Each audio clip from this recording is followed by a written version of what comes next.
The Pit Infinity claims to differ from other first-person shooters, and I agree. The game is translated from the developer's other game, Sword of the Stars: The Pit. That's a two-dimensional rogue game, and I feel those roots everywhere. For fans of the older game, it will be an easy transition into this first-person world. Yet, for newcomers, it will be a struggle. The Pit Infinity's main goal is to survive to floor 30. That's not easy since the game is trying to stop you in 100 different ways. There's little room for error. You start in a snowy land above ground, but once in the pit, you're plunged into a dark and mysterious bunker. The bunker is in ruins and filled to the brim with strange enemies. Weird snakes, bats, and killer robots are only some of them. This place is spooky. The pit's atmosphere is a big part of the game, and you can become immersed. It felt natural when I started to play slowly and peek around every corner. I love how each corridor is filled with smoke and broken lights, making it uncertain what's beyond, driving me to explore further, and it just makes me nervous about what could be there. Before I reveal how the game is trying to stop you from getting to the bottom of the pit, I need to suggest that nearly everyone plays on the normal difficulty or beyond. The easiest difficulty removes all the tension for me, and that defeats the purpose since the game revolves around the struggles of getting to the bottom. So for most players with rogue and first-person shooter experience, start on normal.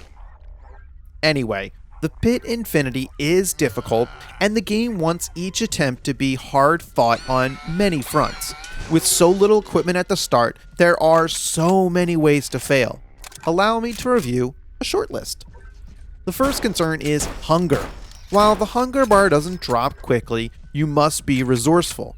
Cooking is an option after the 5 rations you brought are gone, but you need ingredients, recipes, and a stove. It's a situation that doesn't come up often. Next is equipment durability. This is huge since every attack will deteriorate a weapon. There are repair kits, but it's not so simple. There are different ones for each weapon type, and each time you use it, there's a chance to fail. Also, each repair reduces the maximum durability of the weapon. Moving on to how stingy the game is. Almost everything that drops is for crafting. Sometimes you'll get a new weapon or tool, but it's rare. The crafting parts aren't enough, you'll need the recipe and the workbench, which are scarce. Keep in mind, everything has a chance to fail, so you might not open the chest with the item, or you might not fix the stove so you can cook. It's crazy how much has to go right. Status effects is up next, which includes poison, disease, and radiation. These can stack up to 10 times, and if they reach 10, you're dead. Also, the blind effect is a nightmare. It covers the entire screen, including the user interface. Traps are my greatest enemy, especially the ones on the floor since they're hidden unless your character spots them.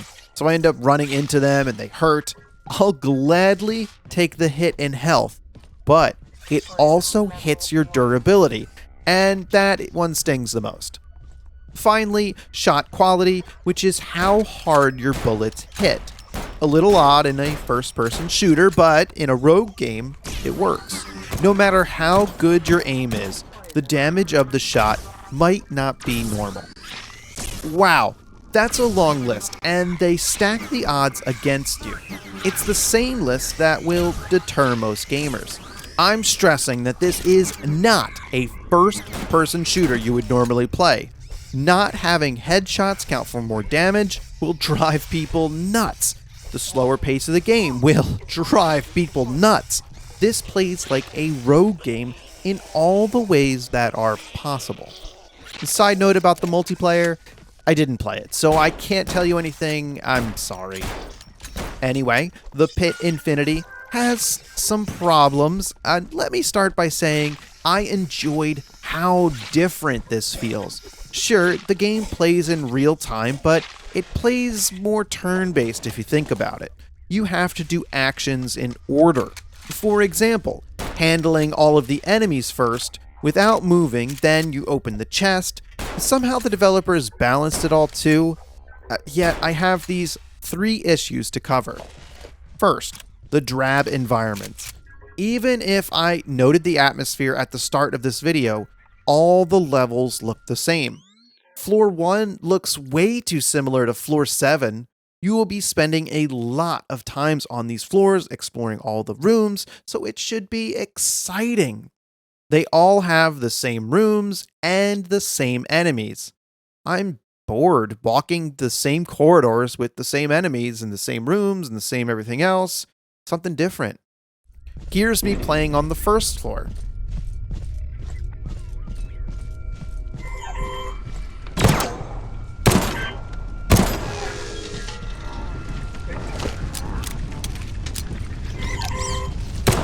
Now here's some footage of me on the 7th floor.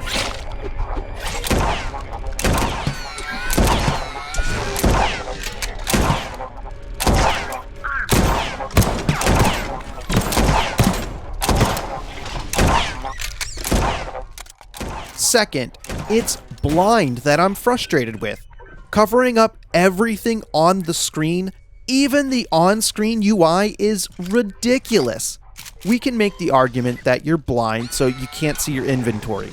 Yeah, okay, I get that. But the point is to decide to use the item you have now or save it. Rogue games are supposed to be about hard decisions. I'm not blind enough to stop playing or shoot any enemies, only blind enough to reduce my ability to open a box or see my inventory. It's completely ruined once you realize you can wait it out. Why wouldn't I wait every time?